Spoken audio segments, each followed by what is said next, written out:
Bismillahirrahmanirrahim. Assalamualaikum warahmatullahi wabarakatuh. Alhamdulillahi ala ihsani wa syukru lahu ala taufiqihi wa amtinani. Asyhadu an la ilaha illallah wahdahu la syarika lahu ta'ziman li sya'ni. Wa asyhadu anna Muhammadan abduhu wa rasuluhu adda ila ridwani. Allahumma salli alaihi wa ala alihi wa ashabihi wa ikhwani. Hadirin hadirat, Bapak-bapak dan Ibu-ibu yang dirahmati oleh Allah Subhanahu wa taala. Pada kesempatan pagi ini kita akan bahas tentang bagaimana agar kita bisa berlapang dada menerima ya, jika kita ditimpa dengan takdir yang buruk ya. Karena di antara rukun iman, itu rukun iman yang keenam, al-iman bil qadari khairihi wa syarrihi. Beriman kepada takdir yang baik maupun yang buruk.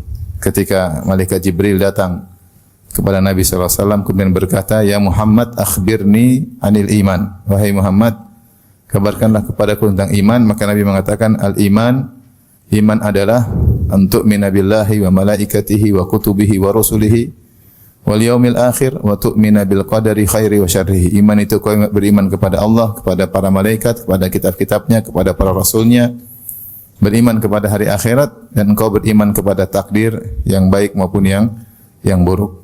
Kita meyakini bahwasanya segala sesuatu yang terjadi di alam semesta sudah tercatat oleh Allah Subhanahu wa taala, sudah ditakdirkan oleh Allah Subhanahu wa taala sebelumnya di Lauhil Mahfuz.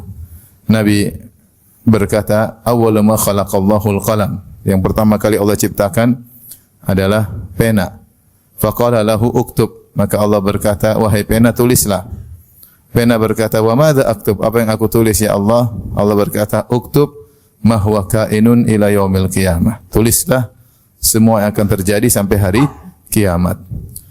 Sehingga pena kemudian menulis semua yang akan terjadi sampai hari kiamat. Setelah itu rufi'atil aqlam wa jaffatis suhuf. Maka pena-pena diangkat dan lembaran telah kering, yaitu tidak akan ada perubahan lagi. Sebagaimana dalam hadis yang lain kata Nabi sallallahu alaihi wasallam, "Innallaha kataba maqadiral khalaiq qabla an yakhluqas samawati wal ard bi 50,000 sanah." Sungguhnya Allah telah mencatat takdir seluruh makhluk, yaitu 50.000 tahun sebelum Allah menciptakan langit dan bumi. Jadi apa yang terjadi semua ini, yang baik maupun yang buruk, sudah ditakdirkan oleh Allah Subhanahu wa taala. Adapun kenapa Allah menciptakan ini, kenapa Allah menciptakan itu, kenapa Allah menciptakan Nabi Musa, kenapa Allah menciptakan Fir'aun, kenapa Allah cipta Jibril, kenapa Allah cipta Iblis, kenapa Allah cipta Muhammad sallallahu alaihi wasallam, kenapa Allah cipta Abu Jahal, itu semua rahasia Allah Subhanahu wa taala. Ada hikmah dan rahasia Allah yang tahu hanyalah Allah Subhanahu wa taala. Seorang tidak akan mampu untuk mengorek apa hikmah di balik itu semua secara detail. Dan itu hanya rahasia Allah. Maka dikatakan al-qadar sirullahil maktum. Takdir adalah rahasia Allah yang tersembunyi, yang Allah tidak ungkapkan kepada para malaikat dan juga Allah tidak ungkapkan kepada para nabi. Yang jelas kita tahu apa yang Allah lakukan itu adalah di atas hikmah dari Allah Subhanahu wa taala. Tapi kita akan bahas tentang perkataan kita. Rukun iman adalah al-iman bil qadar, iman kepada takdir yang baik maupun yang buruk.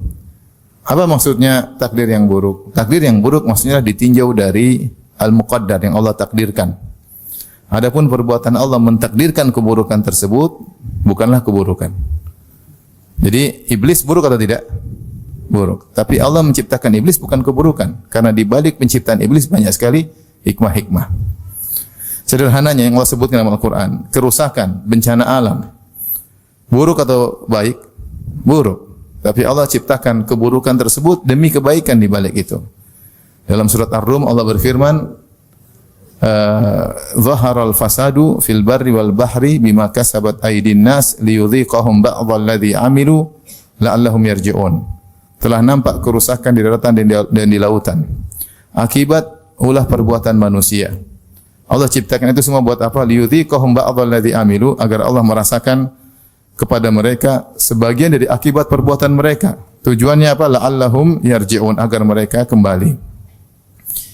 Jadi Allah menciptakan kerusakan yang Allah sendiri tidak suka dengan kerusakan, dan kerusakan tersebut adalah keburukan, tetapi ada hikmah di balik itu agar manusia apa? Kembali. Gampangannya kita punya anak nakal, kita jewer supaya dia sadar. Namanya dijewer enak atau tidak enak? Tidak enak. Tapi setelah dijewer dia sadar ya. Jadi perbuatan orang tua menjewer anaknya itu bukan perbuatan buruk, meskipun jeweran itu buruk. Kenapa? Karena di balik perbuatan tersebut ada apa? Ada tujuan. Itu yang saya sampaikan bahwasanya beda antara al-muqaddar dengan takdir. Adapun yang Allah takdirkan, maka ada yang baik dan ada yang buruk. Ditinjau dari apa yang kita lihat. Tapi perbuatan itu sendiri menciptakan keburukan tersebut pasti ada hikmahnya. Faham? Faham tidak? Ya, paham. Seperti saya katakan Allah ciptakan kerusakan, bencana alam dan macam-macamnya ternyata agar manusia sadar. Seandainya tidak dikasih bencana alam mungkin mereka lupa diri dan tidak sadar. Makanya di antara doa Nabi sallallahu alaihi wasallam Nabi berkata wasyarru laisa ilaik, dan keburukan tidak ada yang kembali kepadamu. Artinya semua yang kembali kepadamu adalah kebaikan. Semua keputusanmu adalah kebaikan. Semua ketetapanmu adalah apa? Kebaikan. Semua perbuatan Allah adalah kebaikan. Meskipun yang ditakdirkan adalah perkara yang buruk. Makanya ketika kita berdoa, qul a'udzu birabbil falaq min syarri ma khalaq. Katakanlah aku berlindung kepada Rabbil Falaq min syarri ma khalaq, dari keburukan apa yang Allah ciptakan. Jadi bukan dari keburukan Allah, dari keburukan makhluknya, paham? Karena makhluk Allah memang ada yang buruk. Ya. Tapi perbuatan Allah menciptakan berbagai macam makhluk, itu semua ada hikmah di balik itu. Dan itu semua sudah Allah atur sedemikian rupa, ya. Hanya saja betapa banyak dan terlalu banyak hikmah yang tidak kita pahami. Ini yang dimaksud dengan beriman dengan takdir yang buruk. Itu yang buruk ditinjau dari pandangan kita. Ditinjau dari pandangan kita, harus tahu bahwasanya ini yang memutuskannya adalah Allah Subhanahu wa taala. Dan bagaimana kita bisa ridha? Ini yang mau kita bahas. Pembahasan ini penting bagi kita karena kita menyadari dalam kehidupan ini banyak hal yang tidak sesuai dengan keinginan kita. Manusia ini keinginannya banyak enggak? Pinginnya duit banyak, pingin jabatan tinggi, pinginnya istrinya nurut semua, pinginnya anak-anak nurut, pinginnya istrinya qanaah, tidak minta dibelikan emas, ternyata minta beli apa? Emas. Ya. Istri juga pingin gitu, pingin suaminya baik, tidak neko-neko, tidak macam-macam, tidak poligami, tidak macam-macam. Istri pinginnya semua nyaman, tapi ternyata yang terjadi sering tidak sesuai dengan apa? Keinginan kita. Oleh karena itu kita harus beriman. Semua yang terjadi yang baik maupun yang buruk, siapa yang putuskan? Allah.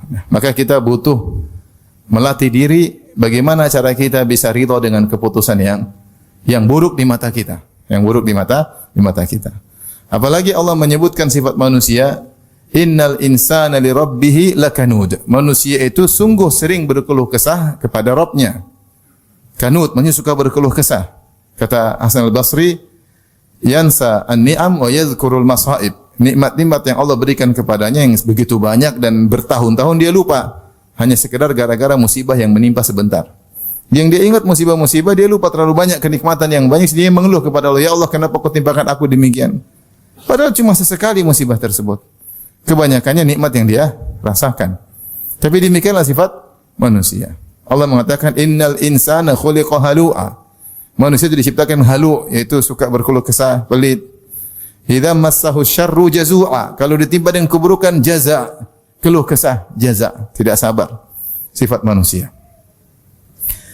Karenanya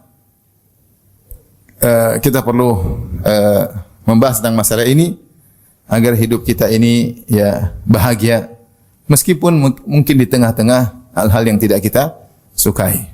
Ini salah satu pembahasan tentang masalah rukun iman, yaitu beriman kepada takdir. Taib, ikhwan dan akhwat yang dirahmati Allah Subhanahu wa taala.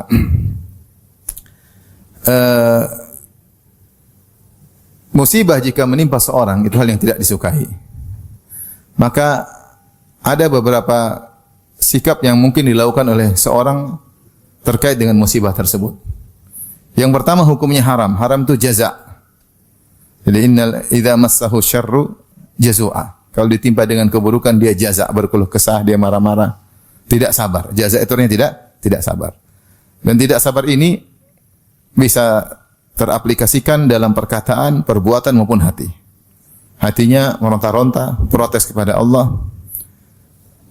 Mulutnya mengungkapkan, kenapa ya Allah, kenapa harus begini, kenapa? Dia tidak terima dengan ungkapannya, atau dia ungkapkan dengan tubuhnya dengan merobek-robek, banting-banting. Makanya Rasulullah SAW mengatakan, laisa minna man darabal khududa wa syaqqal juyuba wa da'a bid'al jahiliyah. Bukan dari golongan kami orang terkena musibah, dia tampar-tampar pipinya, robek-robek bajunya, dan dia menyeru dengan seruan jahiliyah. Ini menunjukkan dia jaza, marah. Bisa dengan hati, bisa dengan lisan, bisa dengan apa? Dengan perbuatan. Ini tentu hukumnya haram. Yang kedua, hukumnya wajib, namanya sabar. Namanya sabar. Sabar itu dia sakit menerimanya, tapi dia berusaha menyabarkan diri.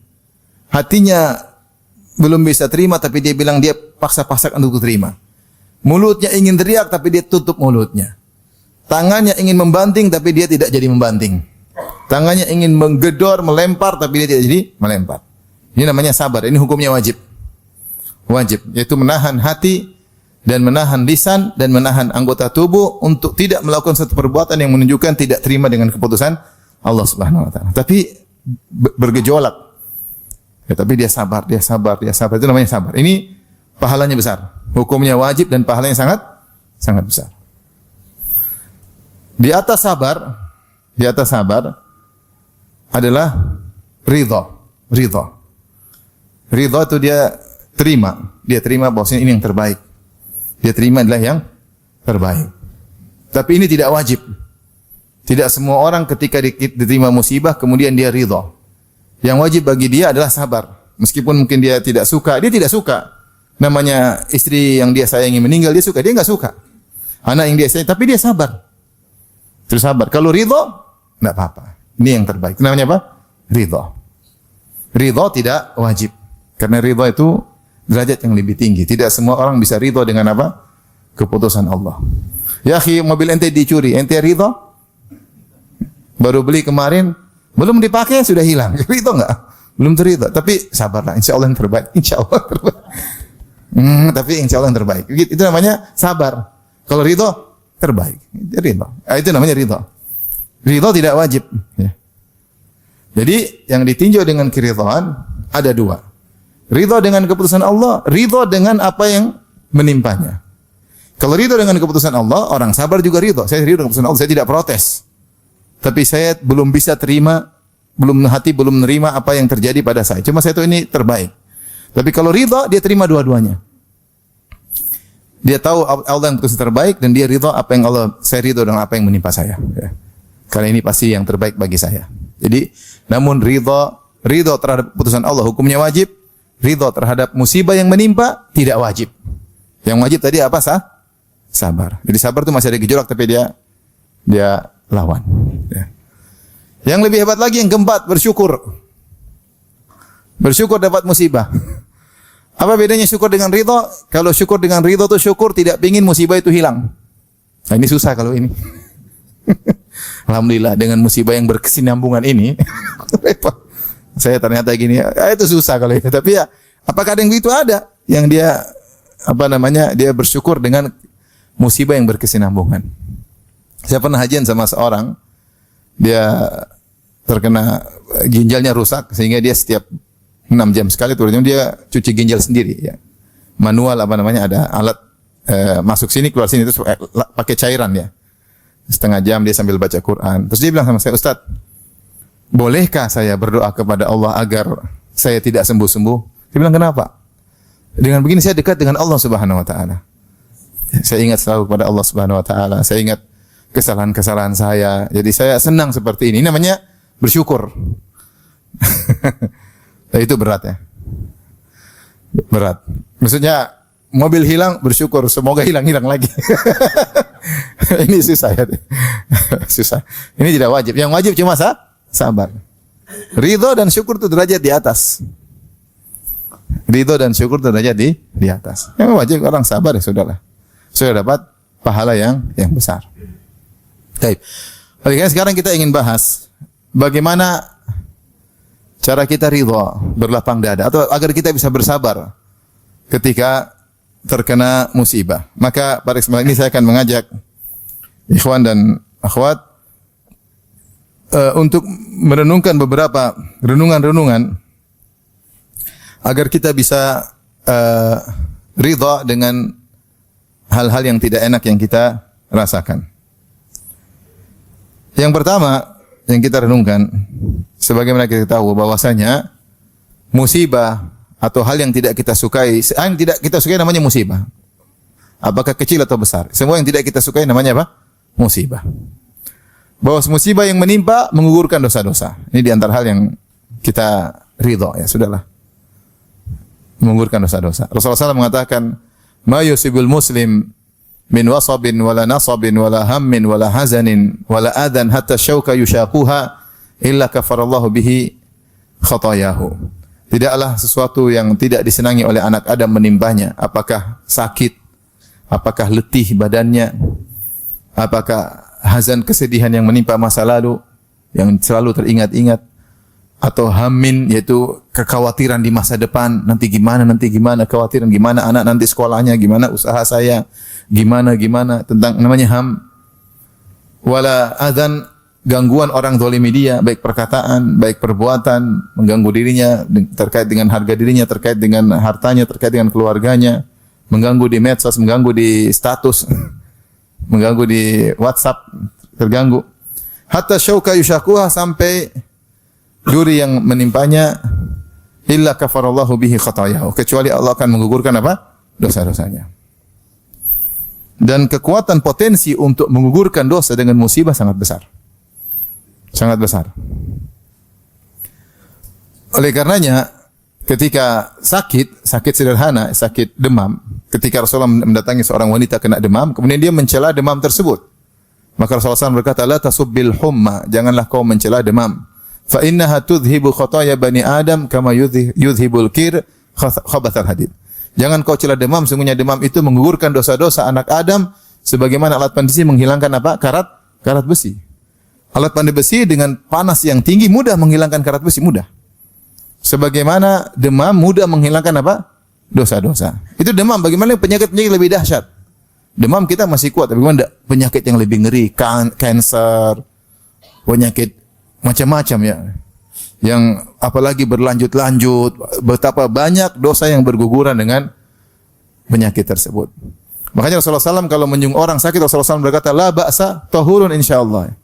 Tidak mengapa kau terkena musibah. Tahur, insyaallah sebagai pembersih dosa-dosamu.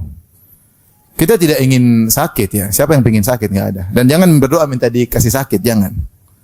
Kita disuruh minta untuk minta kesehatan. As'alukal afiyah. Kami mohon apa? Kesehatan. Allah ma'afini fi jasadi. Ya Allah, berilah keselamatan pada jasadku. Tetapi Allah lebih tahu apa yang maslahat bagi kita. Tidak semua yang kita minta itu maslahat buat kita. Dan kita sadar bahwasanya kita ini tiap hari bermaksiat, apalagi yang bermedsos pasti bermaksiat. Pasti, tidak mungkin tidak bermaksiat. Pasti lihat perempuan ada yang terbuka auratnya. Nonton berita pasti wanita tidak pakai kerudung. Kalau pakai kerudung pun dia bersolek, itu tidak. Kemudian lihat rambutnya, maksiat atau bukan lihat rambut perempuan lain? Ibu jawab maksiat. Bapak ini kayaknya itu dari dalam, dari hati yang paling maksiat. Ya, maksiat jelas. Maksiat. Namun kita sendiri sudah menganggap itu biasa. Bahkan saking biasanya kita kirim kadang, misalnya ada cerita-cerita lucu atau ada prank-prank yang isinya perempuan tidak berjilbab, kita kirim ke grup. Seakan-akan bukan maksiat, sementara kita sedang sebar maksiat. Ingin bikin teman-teman ketawa padahal isinya apa? Maksiat. Dan dia tidak merasa bersalah, saking dosa itu benar-benar merajalela, menyebar sehingga seorang melakukan seakan tidak bersalah. Dan benarlah sabda Nabi SAW, "Kataballahu ala bani Adam hadzahu minaz zina mudriku dzalika la mahala." Allah mencatat bahwasanya anak Adam pasti kecipratan terkait zina dan dia pasti terkena dan tidak mungkin selamat. Wal ainani tazniyan wa zinahuma nazar. Dua mata berzina di antaranya dengan memandang. Dan ini maksudnya ini pengantar zina. Pengantar zina memandang, mendengar nyanyian-nyanyian yang menimbulkan syahwat, rayuan-rayuan, sentuhan tangan sampai akhirnya wal farju yusaddiqu dzalik au yukadzibu. Tinggal kemaluan yang meneruskan, membenarkan dengan berzina atau tidak. Tapi penglihatan, pendengaran, ini semua pengantar kepada zina. Nah, kalau kita sudah berinteraksi dengan medsos, kita pasti bermaksiat. Itu dosa, baru dosa mata. Belum dosa telinga, dengar gibah, namimah, dengar riba kok lezat. Ya, ada orang mulai gibah terus, itu kan berarti lezat.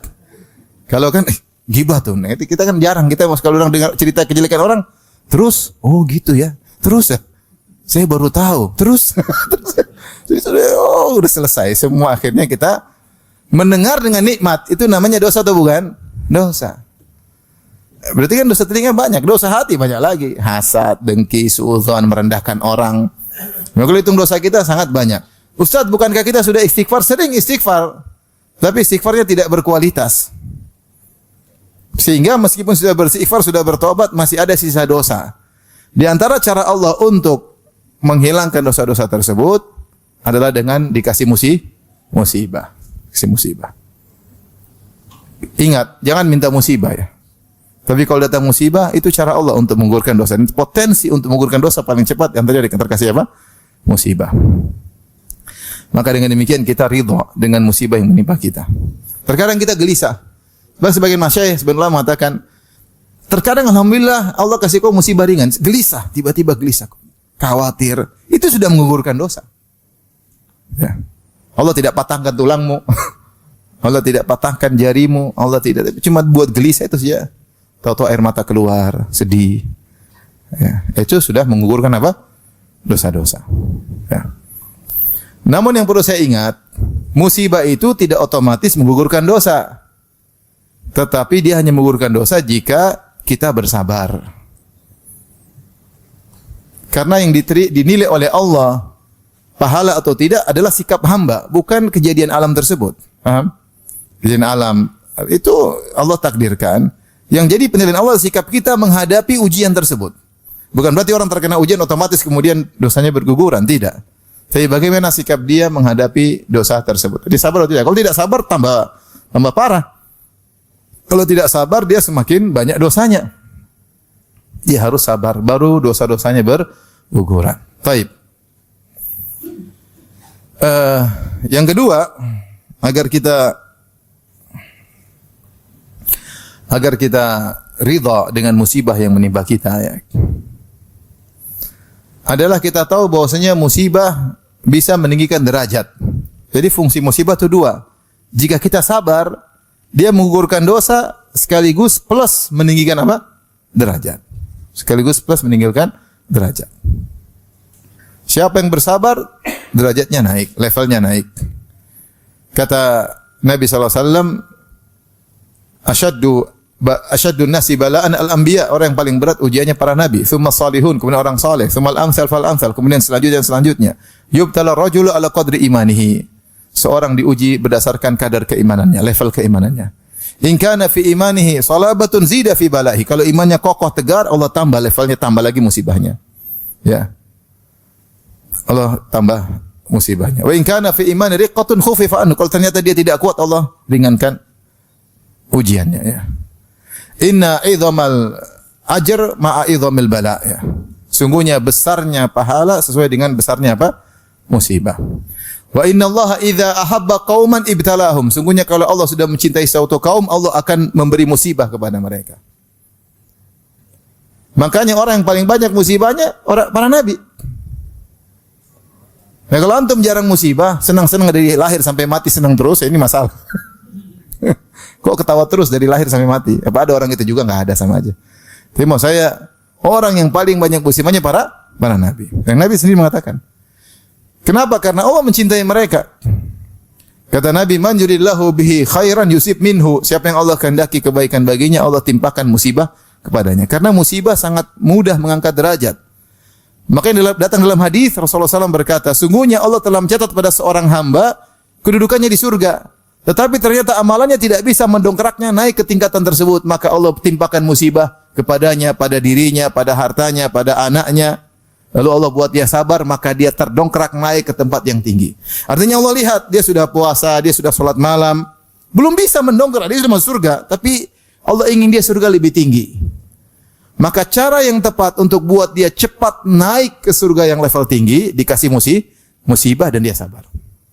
Ini menunjukkan bahwasanya musibah adalah cara tercepat untuk meraih surga yang tinggi jika seorang sabar menghadapinya. Jika seorang sabar menghadapinya. Ya. Baik, ini agar seorang terkena musibah dia mendapatkan dua keuntungan langsung, dosa-dosanya dikurangi, kemudian derajatnya ditinggikan. Baik. Di antara hal yang membantu kita untuk sabar dengan musibah dan semoga bisa ridha dengan musibah. Ketahuilah bahwasanya, yang ini yang ketiga ya.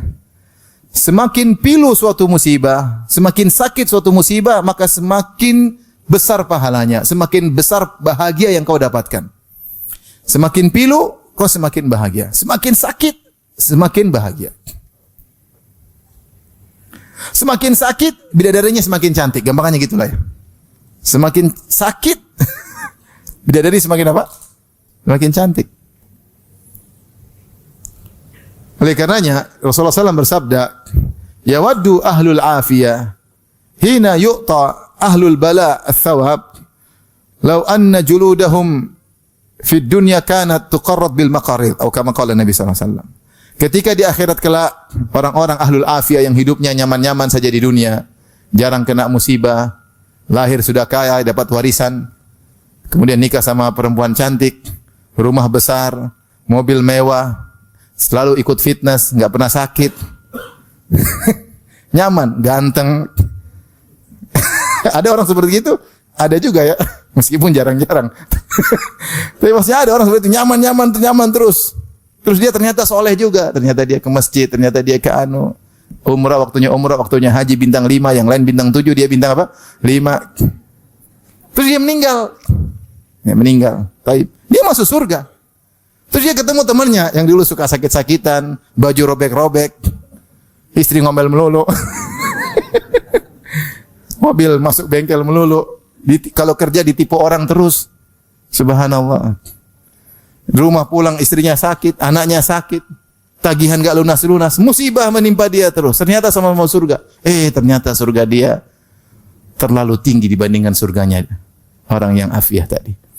Ketika dia melihat orang yang susah tadi dapat surga yang luar biasa, kebahagiaan yang luar biasa, maka dia berangan-angan, seandainya saya dikembalikan di dunia dulu waktu di dunia, seandainya dulu waktu saya di dunia ada gunting kemudian menggunting kulit-kulit saya supaya saya dapat pahala yang banyak. Jadi kaidahnya semakin pilu semakin apa? Bahagia. Ya. Semakin sakit semakin apa? Bahagia. Dan itu Anda akan rasakan pertama kali di alam barzah sebelum di akhirat. Benar, kita semakin pilu, tapi ini kepiluan ini akan menjadi semakin bahagia. Jadi sabar aja. Pilu sih pilu, nangis sih nangis. Ya sudahlah, sabar aja. Insya Allah jadi kebahagiaan yang besar. Kaidahnya semakin pilu semakin bahagia di akhirat kelak. Baik. Kemudian di antara hal yang membantu kita untuk sabar dan ridha dengan musibah. Ketahuilah bahwasanya ini yang keberapa sekarang? Yang keempat. Musibah itu adalah ibarat obat yang Allah berikan kepada hambanya. Seperti tabib kasih obat buat orang yang sakit. Tentunya dia kasih obat tersebut dengan hal-hal yang tidak menyenangkan. Harus minum yang pahit. Enggak boleh makan ini, enggak boleh makan itu. Sekarang disuruh puasa, disuruh ini, disuruh suruh. Enggak enak, enggak menyenangkan tubuh. Namun dia jalani dengan tenang. Dia tahu tabib ini, dokter ini ahli pada bidangnya. Dan dia akan berikan obat meskipun pahit, harus dia jalankan. Nanti ujungnya adalah keindahan. Ibnu Qayyim menyebutkan demikianlah musibah. Musibah itu adalah fungsinya untuk mengobati seseorang. Seorang kalau tidak terkena musibah, dia akan terkena penyakit Fir'aun, yaitu sombong, angkuh, zalim dan yang lainnya. Bayangkan kalau seorang kalau jualan tidak pernah rugi, dia pasti ujub. Saya kalau jualan enggak pernah rugi. Bayangkan kalau dia pertandingan misalnya main tenis meja misalnya enggak pernah kalah, pasti ujub. Saya kalau main tenis meja enggak pernah kalah. Padahal cuma di kampung doang, itu sudah ujubnya luar biasa. Gimana kalau tingkat kecamatan? Itu baru tingkat RT dia sudah ujub. Sekali-sekali kalah nggak ujub ya. Kadang saya kalah juga. Jadi ujubnya jadi hilang. Kalau dia nggak pernah terkena musibah, dia akan ujub dan lupa bahwasanya keberhasilan karena dia. Bayangkan orang olahraga nggak pernah sakit. Seakan-akan dia sembuh itu bukan dari Allah, dia sehat bukan dari Allah, tapi dari karena aktivitasnya. Ketika dia di puncak-puncak latihan, ternyata dia sakit, ya Allah. Ya sudah, tahu bahwasanya usaha dia hanya ikhtiar, yang menentukan sakit dan sehat siapa? Allah Subhanahu wa taala. Bayangkan orang ya tidak pernah sakit, tidak pernah gagal, sombong dia. Sombong dia. Dan ini penyakit-penyakit berbahaya. Disebutkan Fir'aun kenapa dia sombong? Karena dia berkuasa lama. Semua orang tunduk di atas perkataannya. Dia berkuasa, dia hebat, dia pandai bicara, orangnya karismatik. Sampai Nabi Musa saja mau ketemu dia ketakutan. Minta tolong, ya Allah, kirim saya teman Nabi Harun supaya saya bisa ngomong sama Fir'aun. Kenapa? Karismatik orangnya. Hebat, luar biasa. Orang takut sama dia. Lupa diri, akhirnya sombong dan zalim. Tapi kalau dikasih musibah, ya teguran-teguran itu menghilangkan penyakit hati kita. Kita ini mudah sekali ujub. Kita ini mudah sekali apa? Sombong. Coba bayangkan seorang imam Ramadan enggak pernah salah. Luar biasa. Kira-kira ujub enggak? Ujub. Ternyata Allah bikin dia salah, baca Al-Fatihah salah. Oh iya, ternyata memang ya manusia lemah. Sehingga dia tidak apa ujub. Yang saya banggakan ternyata Al-Fatihah pun saya salah baca. Atau surah-surah juz amma yang mudah, anak-anak kecil pun hafal, ternyata dia salah. Ya, supaya dia tidak ujub. Kalau enggak pernah salah, lama-lama apa? Ujub dan sombong. Ujub dan sombong ya.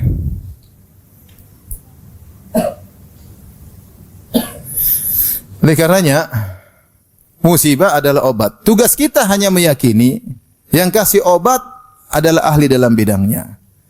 Yaitu Allah Subhanahu wa taala, yang Maha Adil, yang Maha Sayang, yang lebih tahu apa yang maslahat untuk diri kita. Terimalah obat tersebut. Ada waktunya, selesai.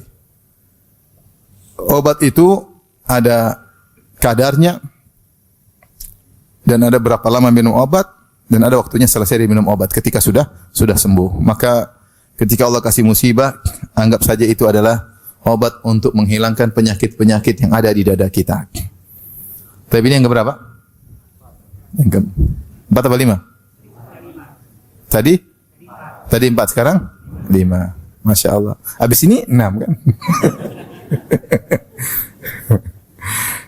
Taib. Di antara hal yang bantu kita agar kita bisa sabar dan ridha dengan musibah yang menimpa adalah kita berpikir Allah memberikan kita musibah ini, kita mampu untuk menghadapinya. Dan terbukti kita mampu menghadapinya. Alhamdulillah Allah tidak kasih musibah yang lebih apa? Lebih besar. Disebutkan kepada seorang ulama yang dia punya istri mungkin suka ngomel, mungkin tidak soleha. Dia bersabar. Dia bilang alhamdulillah Allah kasih saya musibah ini menghadapi istri yang seperti gini modelnya dan saya bisa menghadapinya. Seandainya saya dihilangkan dari musibah, mungkin saya akan dikasih musibah yang saya tidak mampu menghadapinya. Ya sudah, nikmati aja, dapat musibah nikmati. Alhamdulillah saya bisa jalan, buktinya bertahun-tahun saya bisa jalani. Ya berarti saya mampu. Berarti Allah tahu saya punya kemampuan untuk menghadapi musibah ini. Kalau Allah kasih musibah yang lain, Allah angkat musibah ini. Allah ganti musibah lain, belum tentu kau kuat. Belum tentu kau kuat. Oleh karenanya ketika kau dikasih musibah, nikmati aja. Alhamdulillah saya masih mampu. Taib yang berikutnya yang ke-6. Di antara hal yang bantu kita untuk menerima musibah, bahwasanya bisa jadi Allah kasih musibah untuk menghindarkan dari musibah yang lebih besar. Allah kasih suatu musibah untuk menghindarkan dari musibah yang lebih besar. Ini banyak terjadi. Kita mengalami hal yang kita tidak sukai. Setelah kita renungkan, ya Allah ternyata kalau ini tidak menimpa saya, mungkin saya akan ditimpa dengan musibah yang lebih apa? Besar. Ini tuh banyak dalam kehidupan kita. Cuma kita perlu perenungan. Kita begini ternyata gagal, kita begini ternyata gagal. Seandainya saya berhasil, mungkin saya lebih buruk, mungkin saya lebih parah. Mungkin saya terjerumus dalam hal-hal yang dosa-dosa yang lebih besar. Ternyata Allah menggagalkan saya misalnya. Ya Allah sayang, buktinya kau digagalkan. Atau Allah akan berikan kau berhasilan pada waktunya. Sekarang belum pantas kau berhasil. Kalau kau berhasil kau akan rusak. Oleh karenanya ketika Allah kasih musibah, bisa jadi untuk menghindarkan musibah yang lebih besar. Disebut dalam suatu riwayat ada seorang dia terkena musibah sehingga kakinya akhirnya dia sakit, tidak bisa berdiri. Ternyata benar setelah itu dia dipanggil untuk menjadi panglima untuk menghadang pasukannya Husain bin Ali bin Abi Thalib. Akhirnya karena dia tidak bisa digantikan oleh panglima yang lain. Akhirnya terjadi peristiwa di Karbala, akhirnya Husain meninggal dunia dibunuh secara zalim radhiyallahu taala anhu. Seandainya dia tidak terkena musibah, mungkin yang jadi panglimanya. Maka dia bersyukur pada Allah. Alhamdulillah saya punya uzur terkena musibah sehingga tidak memimpin pasukan yang untuk menghadang siapa? Husain bin Ali bin Abi Thalib. Seperti itu gampangannya. Ya. Sebagian kawan pergi naik pesawat, tahu macet, akhirnya terlambat. Ternyata pesawatnya kecelakaan. Ini contoh. Dia terkena musibah kecil, macet, mungkin dia jengkel, mungkin dia gelisah, ternyata Allah ingin menyelamatkan dari musibah yang lebih besar. Ya, bahwasanya pesawatnya tersebut ternyata kecelakaan, ya. Dan seperti ini banyak. Tinggal perlu kita renungan-renungan sedikit. Oh iya benar ya. Seandainya dulu saya berhasil, mungkin saya lebih parah, ya. Taib. Di antara hal yang bantu kita untuk ridha dengan musibah, ketahuilah bahwasanya dikenakannya seorang dengan musibah untuk menyempurnakan imannya. Karena iman itu terdiri atas dua, yaitu sabar dan syukur. Sabar dan syukur. Seorang mungkin bisa beribadah dengan syukur, seorang juga harus beribadah dengan ibadah sabar. Allah mengatakan inna fi dzalika laayatin likulli sabarin syakur. Yang demikian itu ada tanda-tanda kebesaran Allah bagi orang yang suka bersabar dan suka bersyukur. Kalau orang kaya terus, sehat terus, nyaman terus, dia ibadah syukur aja. Kapan dia ibadah bersabar? Enggak ada. Agar imannya sempurna, Allah buat dia variatif dalam beribadah. Maka dia dikasih ibadah syukur, dia dikasih ibadah apa? Sabar. Karena ada hal-hal yang dirasakan oleh orang yang sabar yang tidak bisa dirasakan oleh yang bersyukur. Ketika seorang timpa musibah, hatinya hancur sehancur-hancurnya, dia hanya pasrah pada itu, tidak dirasakan oleh yang bersyukur, enggak bisa, karena kondisi tidak bisa buat dia merasakan itu. Maka Allah ingin dia beribadah yang ibadah yang lain. Itu ibadah dia pasrah, ibadah dia hanya mengadu kepada Allah, ibadah dia bersabar, ibadah hatinya sakit kemudian dia lawan karena Allah Subhanahu wa taala. Ini ibadah hanya bisa dirasakan oleh orang-orang yang terkena musibah. Maka demikian seorang agar imannya sempurna, terkadang dia diberi kenikmatan dan dia bersyukur, terkadang dia diberi musibah dan dia bersabar, maka sempurnalah imannya. Adapun kalau dia hanya bisa bersyukur, sabar tidak bisa, belum sempurna imannya. Atau dia hanya dikasih musibah bersabar, tidak pandai bersyukur, imannya tidak sempurna. Sempurna itu jika dua-duanya bisa dia jalankan, sabarin syakur. Yang kuat dalam bersabar dan yang kuat dalam bersyukur. Selalu bersabar, selalu bersyukur. Kemudian di antara hal yang bantu kita untuk bisa ridha dengan musibah, ya, bahwasanya musibah yang kita alami ini semua sudah tercatat di Lauhil Mahfuz. Kita enggak bakalan bisa menghindar. Makanya di antara iman kata Nabi sallallahu alaihi wasallam, "Wa ta'lam anna ma asabaka lam yakun liyukhti'ak wa ma akhta'aka lam yakun liyusibak." Dan kau tahu telah tercatat di Lauhil Mahfuz bahwasanya apa yang menimpamu tidak akan kau bisa meleset darimu, tidak akan bisa meleset darimu. Kau tidak bisa menghindar darinya. Dan apa yang kau luput darinya tidak akan bisa mengenaimu. Apa yang kau luput darinya tidak akan bisa mengenaimu. Ada seorang kawan, dia berjalan dengan sebagian ustadz yang berani masuk di bawa bantuan kemanusiaan di tengah-tengah peperangan. Dia ceritakan sama saya. Dan ustadz itu juga saya kenal.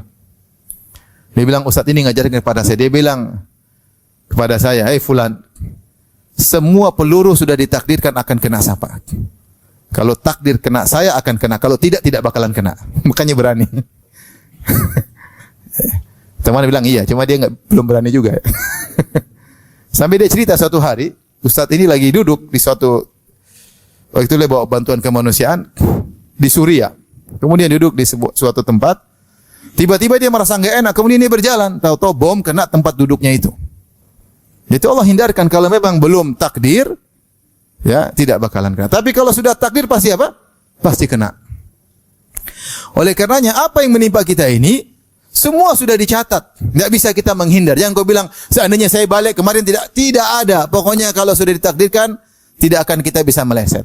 Tidak akan bisa luput dari kita. Pasti kena. Makanya saya sering bilang, kalau Anda pulang terus diomelin sama istri, Anda bilang, wahai istriku, omelanmu telah tercatat di Lauhil Mahfuz 50.000 tahun sebelum Allah ciptakan langit dan bumi. Saya tidak bisa menghindar. Saya tidak bisa menghindar. Udah takdir, mau diapain? Dengan begitu kita sudahlah, ini sudah rancangan Allah, kita nggak bisa menghindar. Betapapun kita berusaha, ya tidak akan bisa luput dari musibah tersebut. Dengan demikian, ya ikhwan, terkadang jika seorang terkena musibah berturut-turut, maka dia positive thinking. Dia bilang ketika saya terkena musibah berturut-turut, berarti jatah musibah saya yang tercatat Lauhil Mahfuz sudah berkurang. Misalnya Allah catat Anda dapat musibah 1000 kali seumur hidup. Ini tahun ini kok dapat musibah 200 kali. Berarti kan tinggal 800. Maksudnya sudah akan lewat. Insya Allah ada enak-enaknya lagi. Berarti jatah musibah sudah berkurang. Dan itu tidak bisa kamu hindari, enggak mungkin, mustahil. Dengan kita tahu sudah ditakdirkan oleh Allah, kita bisa ridha, ya sudah lagi. Ya. Baik, ini ke berapa? Yang tadi 7. Sekarang ke 9. Di antara hal yang membantu kita ridha dengan musibah ketika kita yakin itu dari Allah. Yang kasih kau musibah ini Tuhanmu yang mencintaimu, yang cinta kepada hambanya, yang maha adil, tidak mungkin dia zalim sedikit pun. Inilah yang turun dalam firman Allah, ma asabi musibatin illa biiznillah. Wa may yu'min billahi yahdi qalbah. Kata Allah dalam surat At-Taghabun, tidak ada musibah yang menimpa kecuali dengan izin Allah. Wa may yu'min billahi yahdi qalbah. Siapa yang beriman kepada Allah itu dia tahu ini dari Allah, maka Allah akan beri hidayah kepada hatinya. Allah tambah imannya, Allah buat dia ridha. Kata Alqamah, rajulun tusibuhu musibah faya'lam annaha min indillah fayarda wa yusallim. Ini tentang seorang yang dia terkena musibah terus dia ingat, oh ini yang kasih musibah Allah. Benar lewat istri, benar lewat anak, benar lewat kawan, benar lewat rekan kerja. Ini kurang ajar semua bikin, tapi yang bikin musibah dari siapa? Allah. Melewati orang-orang ini.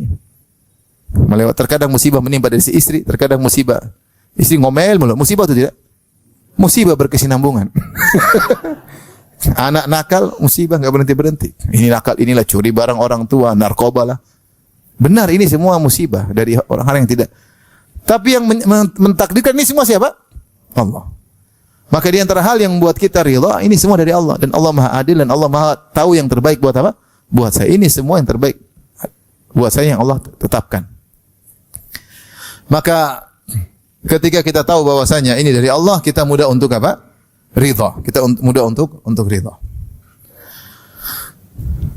Makanya Nabi mengajarkan kalau kita tertimpa dengan hal yang buruk, kita bilang apa? Alhamdulillah ala kulli hal. Segala puji kepada Allah atas segala keputusannya, segala kondisi. Karena di balik musibah ini kalau kita ridha, kalau kita sabar pasti ada kebaikan. Pasti, bukan tidak. Pasti ada kebaikan. Makanya kita bilang alhamdulillah ala kulli hal. Kalau kamu tidak bisa mencerna dalam benakmu, kata Ibnul Qayyim, renungkanlah tentang kisah Khadir dengan anak yang dia bunuh.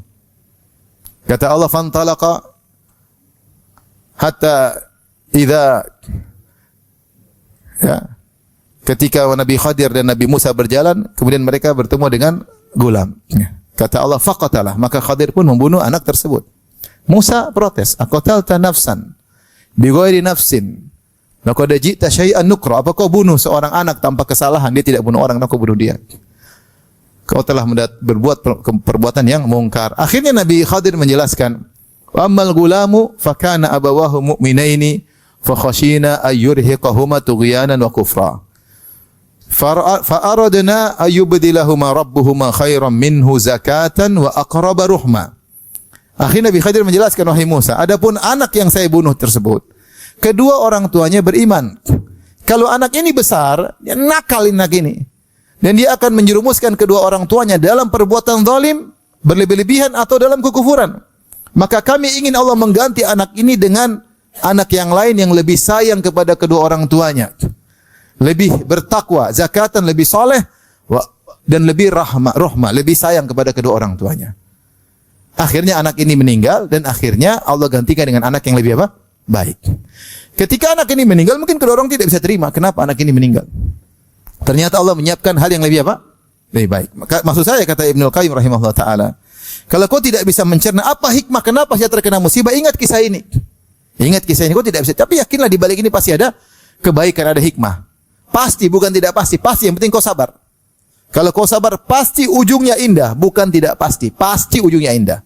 Pasti hikmahnya indah. Syaratnya kau sabar, husnudzan kepada Allah Subhanahu wa ta'ala. Cepat atau lambat, kau ngerti atau enggak ngerti, yakin pasti kesudahannya apa? Indah. Kalau kau tidak bisa paham, ingat kisah Khadir membunuh anak tersebut. Siapa yang mau terima anaknya dibunuh? Ternyata Allah ingin menggantikan dengan anak yang lebih baik. Ya.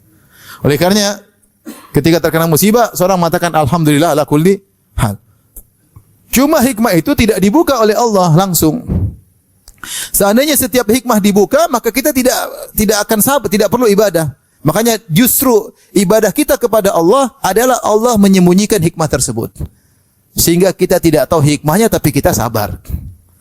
Seandainya hikmahnya Allah buka, semua orang sabar.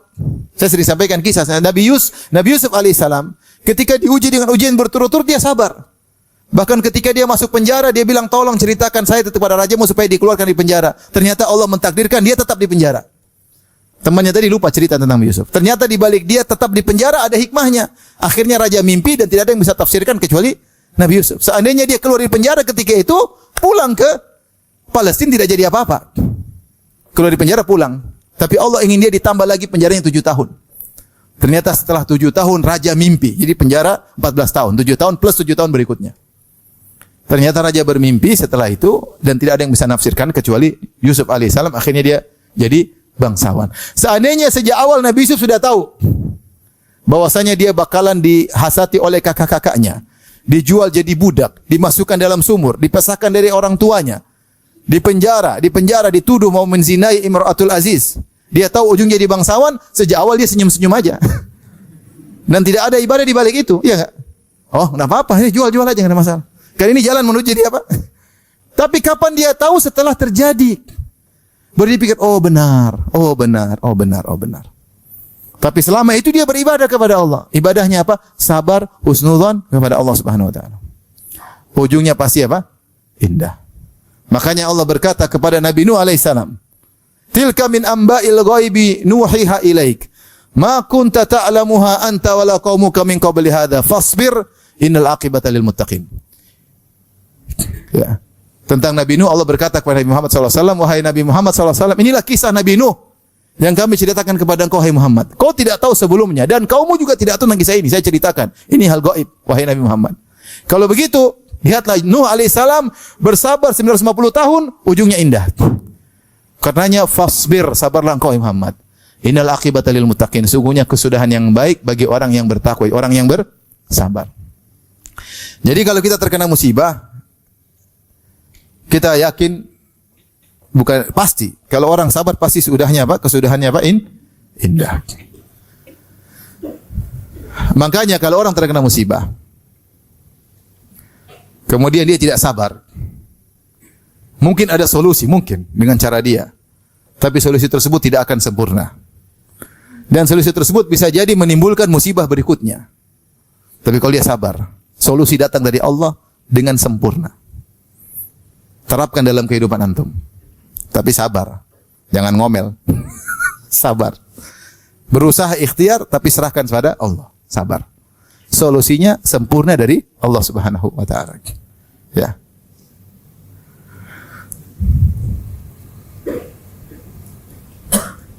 Makanya Allah berkata kepada Bani Israel, "Wa tammat kalimatu rabbikal husna ala bani Israil bima sabaru."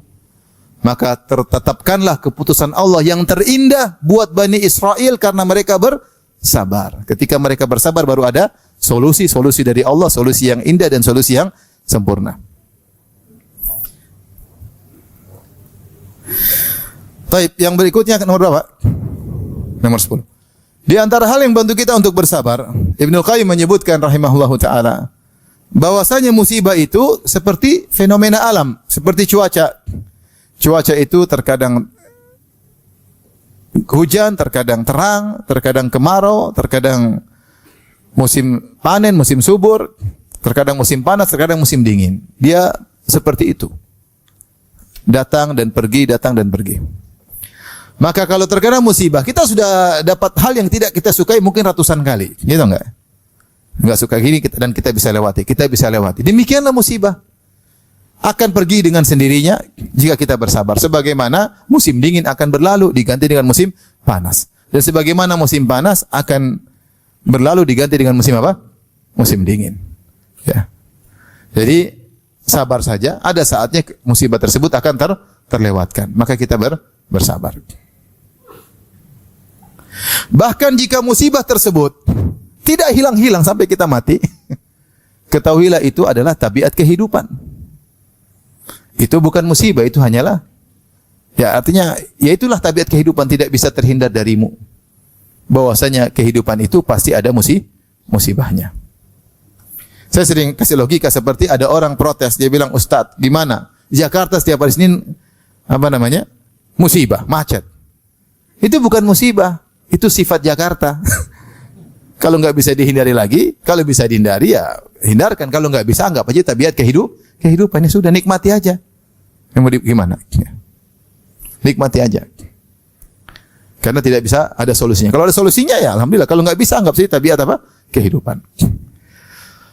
Di antara hal yang bantu kita untuk bisa ridha dengan musibah, masih banyak orang yang musibahnya lebih parah daripada kita. Ya akhi, cukup lihat saudara-saudara kita di Gaza, di Rafah, ya sudah kita cukup kita ini nikmat luar biasa.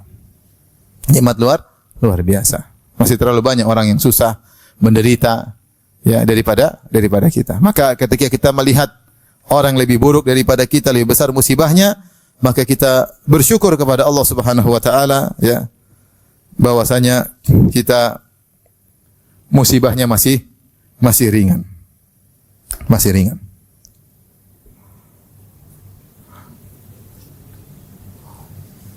Taib. Karenanya kita harus sadar bahwasanya dunia ini adalah ladang ujian. Tidak ada seorang pun yang tidak diuji. Siapapun dia, apakah dia raja, apakah dia jenderal, apakah dia presiden, juga diuji. Apakah dia orang terkenal, tidak terkenal, apakah dia miliarder atau banyak utang, semuanya akan ada ujiannya. Maka seorang ketika diuji, dia tahu ini adalah rangkaian dari kehidupan. Allah telah berfirman, "Laqad khalaqnal insana fi kabad." Sungguh kami telah ciptakan manusia dalam kepayahan. Demikianlah tabiat manusia. Tidak ada orang yang hidup kemudian tidak diuji, enggak ada. Masih sering bilang, kamu melihat ada seorang ketawa ke TV, belum tentu dia bahagia. Aku enggak tahu. Ya, belum tentu dia tampil di medsos seakan-akan bahagia, belum tentu dia bahagia. Betapa banyak orang hidup dalam sandiwara untuk menipu netizen. Banyak. Betapa banyak politikus yang tersenyum ketika pilkada, tapi sebenarnya dia lagi apa? Sakit hati. Kita enggak tahu. Oleh karenanya, jangan bilang cuma kamu yang dapat musibah. Semua orang juga kenapa? Musibah. Cuma ada yang diam, ada yang cerita. Ya. Maka demikianlah tabiat kehidupan. Tidak ada yang bisa lolos dari namanya ujian dan musibah. Maka jalani saja ya sampai musibah tersebut berganti dengan keindahan yang kita inginkan. Kemudian di antara cara kita untuk bersabar ketika terkena musibah, ucapkan doa-doa yang diajarkan oleh Nabi sallallahu alaihi wasallam. Ketika terkena musibah bilang apa? Alhamdulillah ala kulli hal. Segala puji bagi Allah atas segala keputusannya. Kita tahu di balik ini pasti ada hikmahnya. Atau kita ucapkan innalillahi wa inna ilaihi raji'un. Kita ini milik Allah dan kita akan kembali kepada Allah. Semua ini titipan. Istri kita titipan, anak kita titipan, mobil kita titipan, harta kita titipan, perusahaan kita titipan. Kalau Allah mau ambil kapan saja, terserah Allah Subhanahu wa taala. Kita ini milik Allah. Allah melakukan apa yang Allah kehendaki kepada kita. Kita pasrah. Inna lillahi wa inna ilaihi raji'un. Dan jangan lupa berdoa, Allah ma'jurni fi musibati. Ya Allah, berilah aku pahala atas musibah yang menimpaku ini. Wa akhluf li khairan minha. Gantikan dengan yang lebih baik. Gantikan dengan lebih baik. Kita ucapkan qaddarallah wa ma syaa fa'al. Ini sudah takdir Allah dan Allah melakukan apa yang Dia kehendaki. Ini takdir. Tidak akan berubah karena sudah tercatat dalam Lauhil Mahfuz. Ini semua tiga ini. Alhamdulillah 4. Alhamdulillah kulli hal. Terus apa tadi? Qadarullah wa ma syaa fa'al. Kemudian apa tadi? Inna lillahi wa inna ilaihi raji'un. Kemudian Allah ma'jurni fi musibati wa akhluf li khairan minha. 4 ini ucapkan insyaallah kuat hati. Kuat hati. Dan ini terutama kita ucapkan pertama terkali terkena musibah. Allah akan kuatkan langsung. Karena sabar yang paling utama adalah terkena hantaman tatkala hantaman pertama. Innama sabru inda sadamatil ula. Kesabaran sungguhnya itu ketika hantaman yang pertama. Ucapkan langsung 4 kalimat ini, insyaallah Allah berikan apa? Kesabaran. Taib, mungkin ini saja yang bisa saya sampaikan. Semoga ketika seorang terkena musibah, dia memuji Allah Subhanahu wa taala. Dan Rasulullah bercerita tentang seorang yang dibangunkan oleh Allah istana yang disebut dengan Baitul Hamdi. Istana pujian. Ketika dia terkena musibah, dia memuji Allah Subhanahu wa taala. Allah bertanya kepada para malaikat yang mencabut nyawa anak dari seorang mukmin. Allah berkata kepadanya, qabattum ya walada abdi, wahai para malaikat, apa kalian telah mencabut nyawa putra hambaku? Kata malaikat, iya ya Allah. Allah bertanya lagi, qabattum samarata fuadihi, apakah kalian telah mencabut buah hatinya? Bayangkan ini ujian paling berat ketika anak kesayangan meninggal dunia. Apakah kalian telah mencabut buah hati anak hambaku yang beriman? Kata malaikat, benar ya Allah. Allah bertanya lagi, madza qala abdi? Apa yang diucapkan hambaku ketika anaknya dicabut nyawanya? Kata malaikat, hamidaka wastarja. Dia mengucapkan alhamdulillah dan dia mengatakan inna lillahi wa inna ilaihi raji'un. Dia memuji Allah. Maka Allah berkata, ubnu li abdi baitan fil jannah wa sammuhu baital hamdi. Kalau begitu bangunkanlah bagi hambaku istana di surga dan namakan istana tersebut dengan istana pujian. Kenapa dia bisa memuji Allah ketika sedang terkena musibah?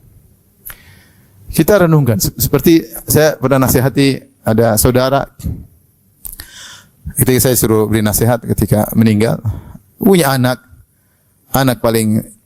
pertama, kemudian mahasiswa UIM, kemudian hafiz Quran, kemudian meninggal dunia.